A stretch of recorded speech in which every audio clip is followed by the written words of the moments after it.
प्यारे विद्यार्थियों, आप सबका एडशर प्रोग्राम में स्वागत है। आज हम सेट थ्योरी की रिवीजन को आगे कंटिन्यू कर रहे हैं। इस लेक्चर में आज हम डिस्कस करेंगे किसी सेट का कॉम्प्लीमेंट क्या होता है। मान लीजिए हमारे पास एक यूनिवर्सल सेट है 1 2 3 4 5 6 7 8 यूनिवर्सल सेट है। इसके अंदर हम एक सेट ऐसा ले रहे हैं जो इसका सबसेट है। Then what is the meaning of A complement? जी ए के ऊपर जो मैंने एक डैश लगाया है इसका मतलब है ए कॉम्प्लीमेंट। ए कॉम्प्लीमेंट का मतलब है यूनिवर्सल सेट माइनस ए। तो यूनिवर्सल सेट में से जब हम ए के एलिमेंट्स को सब्ट्रैक्ट कर देते हैं या एलिमिनेट कर देते हैं तो हमारे पास जो सेट बचेगा उसको हम क्या कहते हैं? A complement. ये हमारा सेट ए है। तो सेट ए के बाहर यूनिवर्सल सेट के अंदर जो भी एलिमेंट्स हमारे पास बचेंगे उसको हम कहते हैं ए कॉम्प्लीमेंट। तो यहाँ पे हमारे पास कौन से एलिमेंट्स बचेंगे? यूनिवर्सल सेट में से जब हम ए के एलिमेंट्स को सब्ट्रैक्ट करते हैं तो हमारे पास एलिमेंट्स आते हैं 1 6 7 8।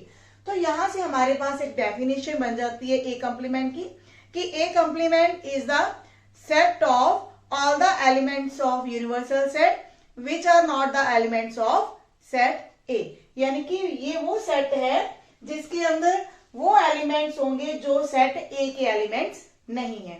तो यहां भी आपने देखा 1 6 7 8 ये एलिमेंट्स A के एलिमेंट्स नहीं है।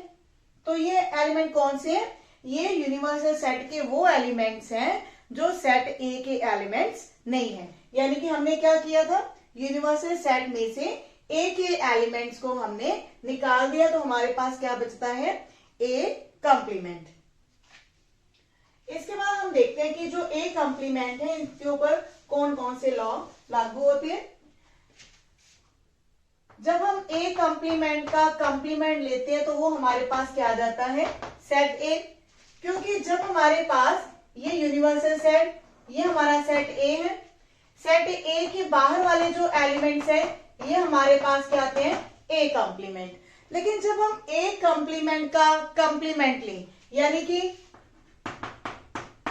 यूनिवर्सल सेट में से जब हम ए कॉम्प्लीमेंट के एलिमेंट्स को एलिमिनेट कर दें, ये हमारा यूनिवर्सल सेट पूरा है, इसमें से अगर हम ए कॉम्प्लीमेंट के एलिमेंट्स को एलिमिनेट करते हैं तो हमारे पास सेट कौन सा आ जाता है? Set A. Then it will be equal to A only. तो यहां से हमारे पास ये बात क्लियर है कि ए कॉम्प्लीमेंट का कॉम्प्लीमेंट हमारे पास क्या आता है? सेट ए। इसके एग्जांपल भी हम ले सकते हैं। मान लीजिए यूनिवर्सल सेट है हमारे पास 1 2 3 4 5 और ए सेट है हमारे पास 2 3। तो ए कॉम्प्लीमेंट हमारे पास क्या आ जाता है? जब हम यूनिवर्सल सेट में से ए के एलिमेंट्स को निकाल देते हैं तो हमारे पास आ जाता है ए कॉम्प्लीमेंट। अब हमने आगे क्या फाइंड आउट करना है? ए कॉम्प्लीमेंट एंड कॉम्प्लीमेंट, यानी कि this is the complement of A complement. तो इसका मतलब हुआ यूनिवर्सल सेट में से हमने क्या करना है? ए कॉम्प्लीमेंट के एलिमेंट्स को एलिमिनेट करना है। ये हमारा यूनिवर्सल सेट है 1 4 5 को जब हम यहां से निकाल देंगे तो हमारे पास एलिमेंट्स क्या आ जाते हैं? 2 3 and which is equal to A only. तो 2 3 जो हमारा था वो सेट ए का है, तो हमारे पास क्या आ जाता है? ए कॉम्प्लीमेंट का complement it is equal to A set. इसके बाद है 5 कॉम्प्लीमेंट। हमें पता है कि 5 क्या होते हैं? This is the empty set. तो 5 का जब हम कॉम्प्लीमेंट लेते हैं तो क्या होगा? Universal set minus 5। कॉम्प्लीमेंट हमारे पास क्या होता है? यूनिवर्सल सेट में से उस सेट को हमने माइनस करना है। तो 5 कॉम्प्लीमेंट का मतलब क्या हुआ? Universal set minus 5। तो यूनिवर्सल सेट में से हमने किस सेट को एलिमिनेट करना है? किस सेट के एलिमेंट्स को? जो कि खुद एम्प्टी है। तो यानी कि यूनिवर्सल सेट में से कुछ भी सब्ट्रैक्ट नहीं होगा तो it will be equal to universal set. ये हमारे पास यूनिवर्सल सेट है और एक हमारे पास खाली सेट है। तो खाली सेट को जब हम एलिमिनेट करते हैं तो हमारे पास वो यूनिवर्सल सेट ही बचेगा। तो इस प्रकार हमारे पास क्या आता है? किसी एम्प्टी सेट का complement will be equal to क्या आता है?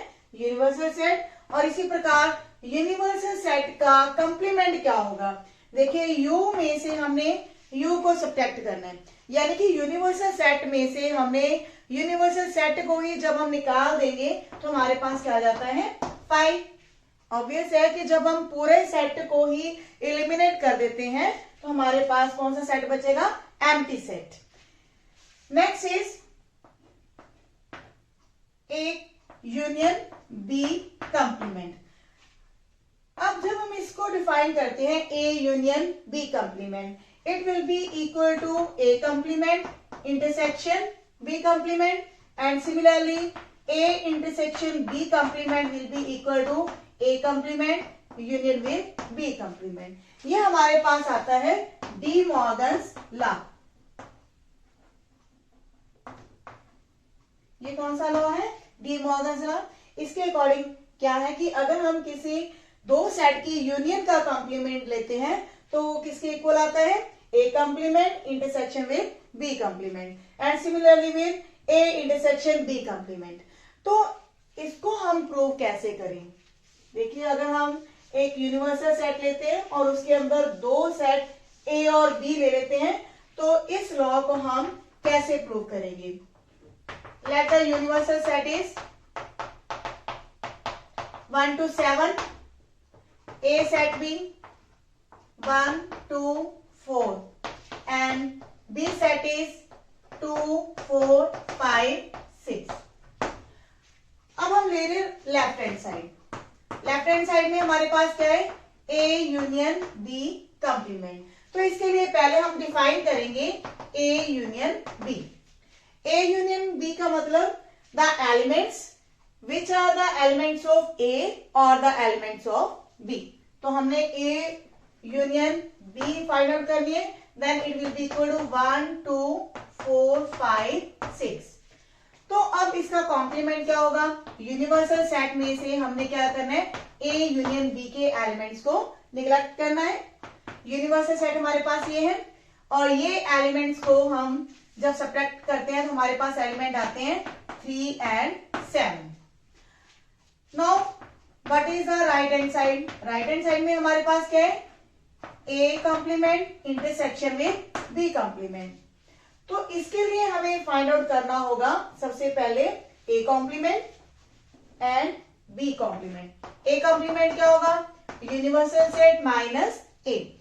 तो ए कंप्लीमेंट के लिए हमने यूनिवर्सल में से ए सेट के एलिमेंट्स को माइनस करना है। तो हमारे पास एलिमेंट्स आएंगे 3, 5, 6, 7।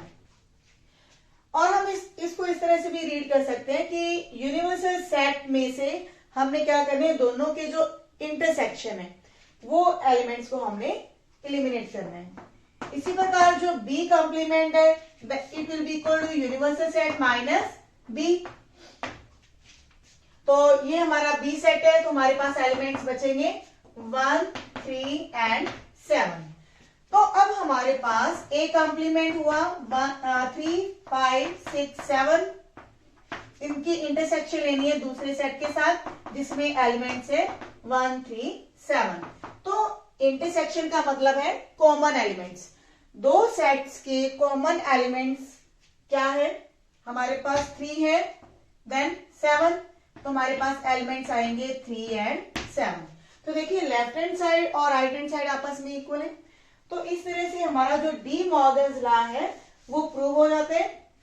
क्या था वो, A union B complement is equal to A complement intersection with B complement. और सेकेंड लॉ हमारे पास क्या है, De Morgan's, A intersection B complement it will be equal to A complement union with B complement. तो इस तरह से जितने भी कंप्लीमेंट से रिलेटेड क्वेश्चंस हैं आप इजीली फाइंड आउट कर सकते हैं कि क्वेश्चंस में कॉम्प्लीमेंट को हमने कैसे सॉल्व करना है। अब इसके बाद आपके पास एक्सरसाइज है। एक्सरसाइज के क्वेश्चंस काफी आसान है, आप ट्राई करेंगे। The next topic is the union of two sets. हालांकि हमने यूनियन कर चुके हैं ये टॉपिक कि दो सेट्स की यूनियन क्या होती है, लेकिन अब हम कैलकुलेट करेंगे कि number of elements in A union B. इसका फॉर्मूला है number of elements in A plus number of elements in B minus their intersection. ये फॉर्मूला कैसे फाइंड आउट हुआ? देखिए, हमारे पास दो सेट्स हैं ए एंड बी। ये हमारा सेट ए और ये हमारा सेट बी। तो जब हम ए यूनियन बी के एलिमेंट्स को काउंट करना चाहते हैं तो हम क्या करें? Number of elements in A plus number of elements in B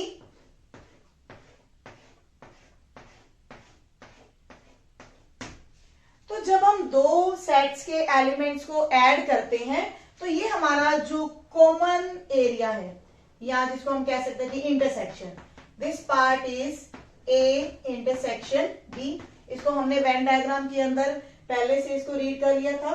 तो ये हमारा इंटरसेक्शन है। यहां हम नोटिस करेंगे कि ये जो हमारा कॉमन पार्ट है, सेट ए के अंदर भी है, सेट बी के अंदर भी है। जब हम नंबर ऑफ एलिमेंट्स ए और नंबर ऑफ एलिमेंट्स बी को ऐड करते हैं तो ये जो हमारा कॉमन एरिया है, इसके अंदर जो एलिमेंट्स होंगे वो 2 टाइम्स ऐड हो जाती। तो जो 2 टाइम्स ऐड हुए हैं तो उसको हमने क्या किया? 1 टाइम सब्ट्रैक्ट किया। तो इस तरह से हमारे पास ये यूनियन का फॉर्मूला बन जाता है। What is the number of elements in A union B? That will be equal to number of elements in A plus number of elements in B minus their intersection. तो इस तरह इस Venn diagram से हमें clear हुआ कि जो number of elements in A intersection B है, इसको हमने 1 टाइम सब्ट्रैक्ट क्यों किया? बिकॉज ये पार्ट जो हमारे पास नंबर ऑफ एलिमेंट्स इन ए और नंबर ऑफ एलिमेंट्स बी में 2 टाइम्स हमने इसको ऐड किया था, तो हमने 1 टाइम इसको सब्ट्रैक्ट किया। क्योंकि यूनियन के अंदर हमने क्या लेना होता है? इसको हमने 1 टाइम काउंट करना है। तो इससे रिलेटेड हमारे पास कुछ क्वेश्चंस हैं। इसकी एक एग्जांपल हम करें। Example number 24। In a school there are 20 teachers who teach mathematics or physics. Of these, 12 teach mathematics and 4 teach both physics and mathematics. How many teach physics? तो इस फॉर्मूला के ऊपर बेस्ड हमारे कुछ क्वेश्चंस हैं जो काफी आसान हैं। 24th एग्जांपल में आप देखिए कि number of elements in mathematics और physics that are equal to 20। तो यहां मैं टीचर्स की बजाय एक वर्ड एलिमेंट्स यूज कर रही हूं, तो आप मेंबर्स भी बोल सकते हैं। Of these 12 teach mathematics. तो मैथमेटिक्स को टीच करने वाले टीचर्स कितने हैं? 12 हैं। 4 टीच फिजिक्स और फिजिक्स एंड मैथमेटिक्स। तो मैथमेटिक्स एंड फिजिक्स को टीच करने वाले कॉमन टीचर्स हमारे पास कितने हैं? 4। And we need to calculate number of teachers of physics. How many teach physics? ये हमने कैलकुलेट करना है। हमने यही फॉर्मूला अप्लाई करना है। Number of elements in M union P that are equal to number of elements in M, number of elements in P minus number of elements in M intersection P। तो यहाँ हमने values भरनी है। ये हमारे पास 20 गिवन है। Number of elements in M that are 12। MP हम काउंट कैलकुलेट करेंगे। इंटरसेक्शन में हमारे पास 4 है। तो नंबर ऑफ एलिमेंट्स P हमारे पास क्या जाता है? 20 माइनस, जब 12 में से 4 को सब्ट्रैक्ट करेंगे हमारे पास आता है 8। तो आंसर इज 12। तो ये हमारे पास क्या जाता है? वो टीचर्स जो फिजिक्स टीच करते हैं वो कितने आ जाते हैं हमारे पास? 12। देखिए क्वेश्चन काफी आसान था। जस्ट हमने क्या किया? एक फॉर्मूला जो हमारे पास यूनियन का अप्लाई किया। यूनियन हमारे पास ऑलरेडी गिवन है। Number of elements in M that are given, intersection is given. We need to calculate NP, number of physics teachers. तो ये हमने कैलकुलेट करना था। इसके बाद है हमारा 26 example. In a survey of 400 students in a school, 100 were listed as taking apple juice, 150 as taking orange juice, and 75 were listed as both apple as well as orange juice. Find how many students were taking neither apple nor orange juice. Means इस question के अंदर हमारे पास जो 400 students given है, ये हमारे पास जो 400 students है इसको हम यूनियन नहीं ले सकते, क्योंकि हमने क्वेश्चन के अंदर हमें यह नहीं दिया हुआ कि जो 400 स्टूडेंट्स हैं किसी ना किसी जूस को एटलीस्ट वन टाइम वो लाइक करते हैं। यहाँ हमारे पास कुछ भी मेंशन नहीं है, तो ये एक यूनिवर्सल सेट की तरह काम करेगा। जो 400 स्टूडेंट्स है that is the number of elements in universal set. Like this, कि जैसे हमारे पास एक यूनिवर्सल सेट है, उसके अंदर एप्पल जूस वाले स्टूडेंट्स हैं, ऑरेंज जूस वाले स्टूडेंट्स हैं। कुछ स्टूडेंट ऐसे भी होंगे जो ना तो एप्पल जूस को लाइक करते हैं ना ऑरेंज जूस को लाइक करते हैं। ये हमारे एप्पल जूस वाले और ये ऑरेंज जूस वाले स्टूडेंट्स हैं। तो ये हमारे यूनिवर्सल सेट के अंदर हमारे पास कितने स्टूडेंट्स हैं? 400। तो हम क्या कैलकुलेट करना चाहते हैं इस क्वेश्चन के अंदर? A union B. इसके अंदर जो नंबर ऑफ एलिमेंट्स होंगे उसको हम क्या करेंगे, number of elements in universal set, उसमें से हम सब्ट्रैक्ट करेंगे। तो तब हमारे पास वो क्वेश्चन आ जाएगा, वो नंबर ऑफ स्टूडेंट्स आ जाएंगे जो ना तो एप्पल जूस को लाइक करते हैं ना ही ऑरेंज जूस को लाइक करते हैं। तो in this question number of elements in universal set that are given 400। तो एप्पल जूस को लाइक करने वाले स्टूडेंट्स हैं हमारे पास 100 एंड 150 हमारे पास वो स्टूडेंट्स हैं जो ऑरेंज जूस को लाइक करते हैं। And apple as well as orange juice means उनकी इंटरसेक्शन है हमारे पास 75। तो हमने इस क्वेश्चन के अंदर वो स्टूडेंट कैलकुलेट करने हैं जो एप्पल जूस और साथ में ऑरेंज जूस को लाइक नहीं करते। तो हम यहाँ पहले क्या कैलकुलेट करेंगे? ए यूनियन ओ, यानी कि number of elements in A plus number of elements in O minus their intersection. ये हमारे पास यूनियन आ जाएगी। Number of elements in A that are 100, in O that are 50 minus 75। तो 250 में से जब हम 75 को सब्ट्रैक्ट करेंगे तो हमारे पास आ जाते हैं 175। अब हमने वो स्टूडेंट्स कैलकुलेट करने थे जो ना तो एप्पल जूस लाइक करते हैं ना ही ऑरेंज जूस लाइक करते हैं। यहां मैंने इंटरसेक्शन लिखी है। इंटरसेक्शन का मतलब है कि neither they like Apple juice nor they like orange juice. तो यहाँ एंड वर्ड है। तो यूनिवर्सल सेट में से अब हमने क्या सब्ट्रैक्ट करना है? ए यूनियन ओ, क्योंकि हमने डी मॉर्गन लॉ में पढ़ा था कि A complement intersection with O complement it will be equal to A union O complement. तो इसको हम ये भी लिख सकते हैं कि number of elements in A union O complement. तो कॉम्प्लीमेंट के अंदर जो एलिमेंट्स है उसको हम कैसे करेंगे? यूनियन में से वो एलिमेंट्स को सब्ट्रैक्ट करेंगे। तो यूनिवर्सल सेट के अंदर हमारे पास नंबर ऑफ एलिमेंट्स कितने हैं? 400 और ये हमारे पास है 175। तो हमारे पास आंसर कितना आएगा? 225। तो ये वो स्टूडेंट्स हैं जिनको ना तो एप्पल जूस पसंद है ना ही ऑरेंज जूस पसंद है। 27th example is also important example. There are 200 individuals with a skin disorder. 120 has been exposed to the chemical C1 and 50 to the chemical C2 and 30 to both the chemical C1 and C2. Find the number of individuals exposed to chemical C1 but not C2. Interesting question है हमारे पास। हमारे पास क्या है? 200 individuals है, यानी कि number of elements in universal set are 200। 120 chemical C1 के लिए हमारे पास, केमिकल C2 के लिए हमारे पास है 50 and 30 in both C1 intersection C2 that are 30. We need to calculate number of elements in C1 but not C2. या फिर हम ये भी कह सकते हैं कि number of elements in C1 minus C2। हमने वो एलिमेंट्स कैलकुलेट करने हैं जो C1 में तो हैं लेकिन C2 में नहीं है। तो इस तरह हम ये भी कह सकते हैं कि जब हम यूनिवर्सल सेट के अंदर देखते हैं, ये केमिकल C1 और C2 के लिए हम ले रहे हैं सर्कल्स, तो ये जो पोर्शन है हमारा, ये वो पोर्शन होगा C1 माइनस C2 के लिए, या फिर हम ये इसको ओनली C1 भी कह सकते हैं, जो C1 के अंदर तो है बट C2 को बिलोंग नहीं करते। तो इसके लिए हम क्या करेंगे, number of element C1 minus their intersection, ये जो हमारा कॉमन एरिया है, इसके जो एलिमेंट्स है C1 में से हम सब्ट्रैक्ट करेंगे। तो C1 के एलिमेंट्स है 120, इंटरसेक्शन के अंदर एलिमेंट्स है हमारे पास 30, तो आंसर इज 90।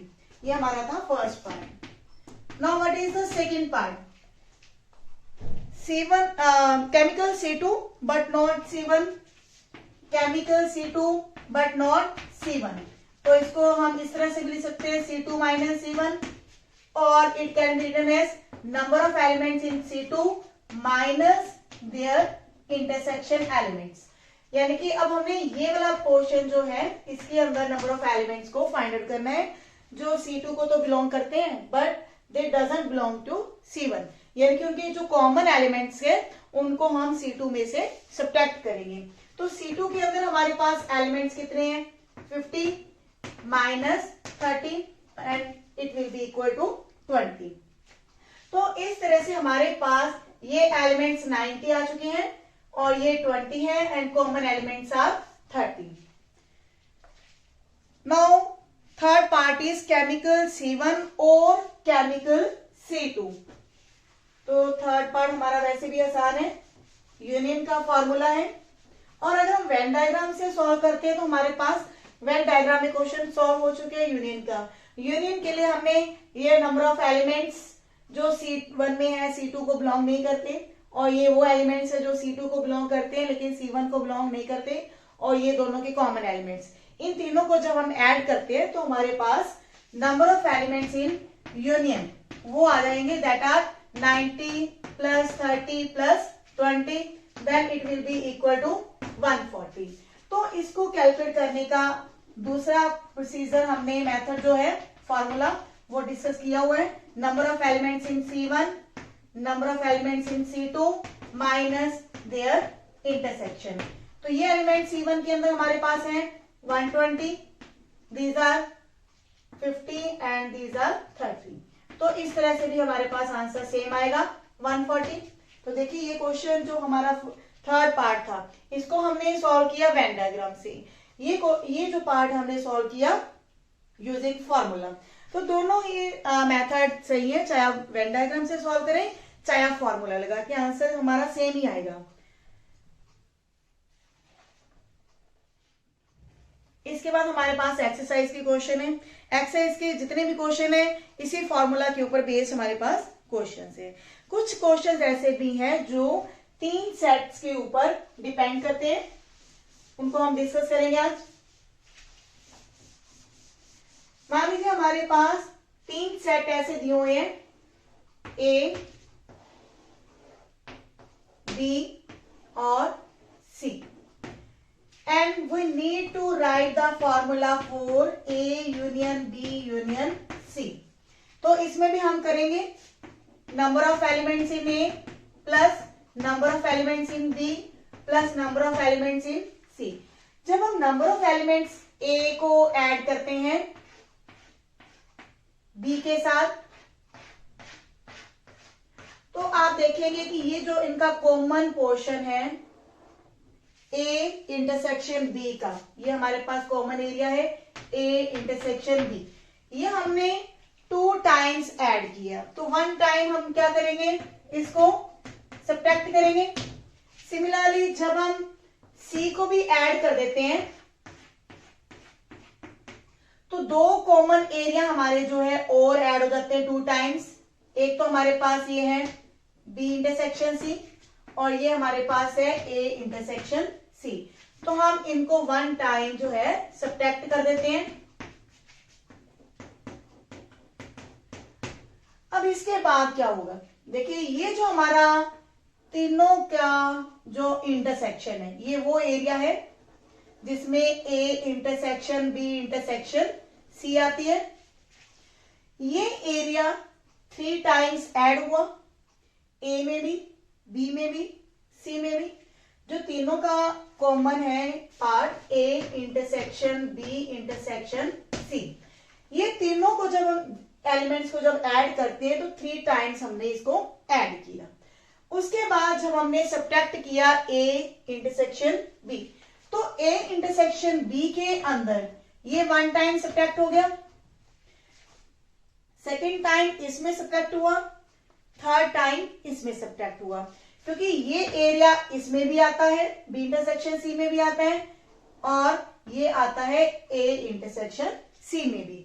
तो ये 3 टाइम्स हमने ऐड किया और 3 टाइम्स हमने इसको सब्ट्रैक्ट कर दिया।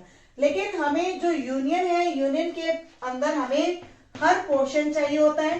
तो number of elements in A intersection B intersection C, इसको हमने 1 टाइम ऐड किया। तो इस तरह से हमारे पास 3 सेट्स की जो यूनियन है वो कैलकुलेट हो जाती है। ये हमारा फॉर्मूला है 3 सेट्स की यूनियन का।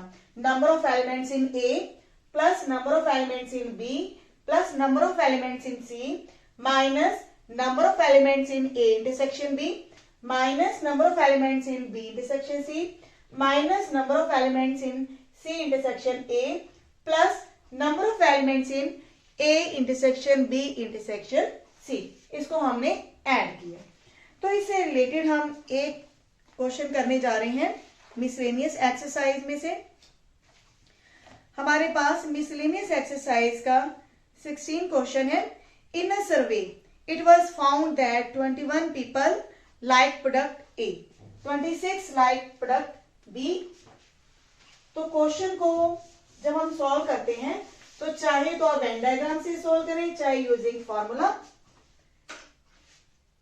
दोनों से हमारा जो आंसर है वो सेम आता है। Number of elements in A are 21, number of elements B are 26, number of elements in C are 29, number of elements in A intersection B that are 14, number of element in B intersection C that are 14, number of elements in C intersection A that are 12, number of elements in A intersection B intersection C that are 8। इस question के हमने अंदर find out क्या करना है, how many like the product C, यानी कि C को लाइक करने वाले प्रोडक्ट के लिए पीपल कितने हैं वो हमने फाइंड आउट करने हैं। ये हमारे पास A, ये हमारे पास B सेट, ये हमारे पास C सेट है। तो number of elements in only C कैसे कैलकुलेट किया जाएगा। ये हमारे पास पूरा सर्कल C है, ये हमारा है A इंटरसेक्शन C, ये पूरा सर्कल यहां से लेके यहां तक ये एरिया। इसी तरह ये जो पूरा एरिया है यहां से लेके यहां तक ये हमारा है बी इंटरसेक्शन सी। तो ये हमारा वो एरिया है जो ओनली सी के अंदर है। तो इसको कैसे फाइंड आउट किया जाए। ओनली सी के लिए हमने नंबर ऑफ एलिमेंट सी में से सब्ट्रैक्ट करना है A intersection C, B intersection C. लेकिन यहां हम नोट करेंगे कि जो ए इंटरसेक्शन सी है इसमें ये पोर्शन 1 टाइम हो गया सब्ट्रैक्ट, और जब हम बी इंटरसेक्शन सी सब्ट्रैक्ट करेंगे तो इसमें हमारा 2 टाइम जो एरिया है वो सब्ट्रैक्ट हो चुका है। लेकिन सी के पास ये जो तीनों की इंटरसेक्शन है 1 टाइम है, तो इसीलिए तीनों की जो इंटरसेक्शन है उसको हम 1 टाइम ऐड करेंगे।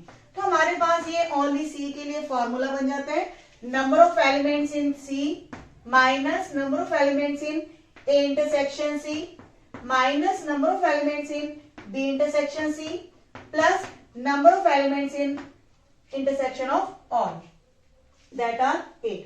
तो 29 में से जब हम ये 26 माइनस करेंगे we get 3 plus 8 that are equal to 11। देखिए इस क्वेश्चन के लिए हमने किसी भी फॉर्मूले को क्रैम नहीं किया। वेन डायग्राम में आप जो फॉर्मूला है खुद क्रिएट कर सकते हैं। ओनली सी पोर्शन हमारा ये है। इसके लिए हमने क्या किया, पूरे सी के एलिमेंट्स में से हमने ए इंटरसेक्शन सी को माइनस किया, बी इंटरसेक्शन सी को माइनस किया, और ये जो हमारा तीनों की इंटरसेक्शन है इसको हमने वन टाइम प्लस किया है, तो ये हमारा फॉर्मूला बन जाता है। तो इस तरह से आप वेन डायग्राम से कोई भी फॉर्मूला बना सकते हैं। और इस क्वेश्चन को करने के लिए किसी फॉर्मूले की भी जरूरत नहीं है, आप वेन डायग्राम से सीधा भी सॉल्व कर सकते हैं। तो ये हमारा दूसरा मेथड है कि अगर हमारे पास ये ए बी सी तीन सेट है तो इसको हमें वेन डायग्राम से कैसे सॉल्व करना है। एलिमेंट ए के अंदर हमारे पास है 21, बी के अंदर एलिमेंट्स है हमारे पास 26 और सी के अंदर हमारे पास एलिमेंट्स है 29। फर्स्ट ऑफ ऑल हमें ये देखना है कि तीनों की इंटरसेक्शन में कितने एलिमेंट्स हैं, 8। ये हमारा वो एरिया है जो तीनों के सेट्स में आता है, सेट ए, सेट बी और सेट सी के कॉमन एरिया में है। देखिए इसके अंदर ये सेट सर्कल ए है, ये हमारा सर्कल सी है, ये सर्कल बी है, तो ये तीनों सेट्स का कॉमन एरिया है जिसके अंदर नंबर ऑफ एलिमेंट्स कितने हमारे पास 8। अब ये जो एरिया है ये है ए और बी का कॉमन एरिया, इसके अंदर नंबर ऑफ एलिमेंट्स कितने हैं 14, लेकिन 14 जो एलिमेंट्स हैं उसके अंदर जो दो एरिया डिवाइड हो जाते हैं, ये हमारा वो एरिया है जो ए और बी के लिए तो है लेकिन सी के लिए नहीं है। तो इसके अंदर एलिमेंट्स हमारे पास कितने आ जाते हैं 6, क्योंकि हमने 8 जो एलिमेंट्स है ऑलरेडी ले चुके हैं 14 में से, तो यहाँ एलिमेंट्स हमारे पास कितने आ जाती है 6। इसी तरह हमारे पास बी इंटरसेक्शन सी, ये हमारे पास एलिमेंट्स हैं 14, यहाँ 8 हम ले चुके हैं तो यहाँ एलिमेंट्स कितने आएंगे 6। सी इंटरसेक्शन ए, इसके अंदर एलिमेंट्स हैं 12, तो 8 एलिमेंट्स यहाँ पर ले चुके हैं तो यहाँ एलिमेंट्स हमारे पास आएंगे 4। अब ये हमारा only A, this is the only C and this is the area only B. इनके अंदर नंबर ऑफ एलिमेंट्स कैसे होंगे, देखिए हमारे पास टोटल एलिमेंट्स है 21, जिसमें से 4, 8 और 6 ये एलिमेंट्स हम ले चुके हैं, तो ये टोटल एलिमेंट्स कितने हो गए हमारे पास 12 और 6 18, तो यहाँ एलिमेंट्स हमारे पास आ जाते हैं 3। इसी प्रकार बी, ओनली बी के अंदर जो एलिमेंट्स हैं 6 + 8 14 और दिस आर 20 जब इसमें से सब्ट्रैक्ट करेंगे तो ये एलिमेंट्स यहाँ पर आ जाती है 6। नाउ द ओनली सी 4 + 8 + 6, तो ये भी हमारे पास 18 एलिमेंट्स हैं। 18 एलिमेंट्स जब 29 में से सब्ट्रैक्ट करते हैं तो हमारे पास एलिमेंट्स कितने आते हैं, दैट आर 11। तो हमने यूजिंग फॉर्मूला भी किया तो उसका भी आंसर हमारे पास 11 आया। और अगर हमें वेन डायग्राम से सॉल्व करते हैं तो भी हमारे जो ओनली सी है उसके अंदर नंबर ऑफ एलिमेंट्स कितने आ जाते हैं 11। तो क्वेश्चन जो है वेन डायग्राम से काफी इजीली सॉल्व होता है, चाहे उसके लिए हमने कोई फॉर्मूला लिखना हो या हम सीधा ही यूजिंग वेन डायग्राम क्वेश्चन को सॉल्व करना हो। तो इसके बाद जितने भी एक्सरसाइज के क्वेश्चन हैं, चाहे वो 1.5 के अंदर हैं या 1.6 के अंदर हैं या फिर मिसलेनियस एक्सरसाइज में हैं, तो वो क्वेश्चंस आप खुद प्रैक्टिस करेंगे। तो मिलते हैं नेक्स्ट वीडियो में। Thank you.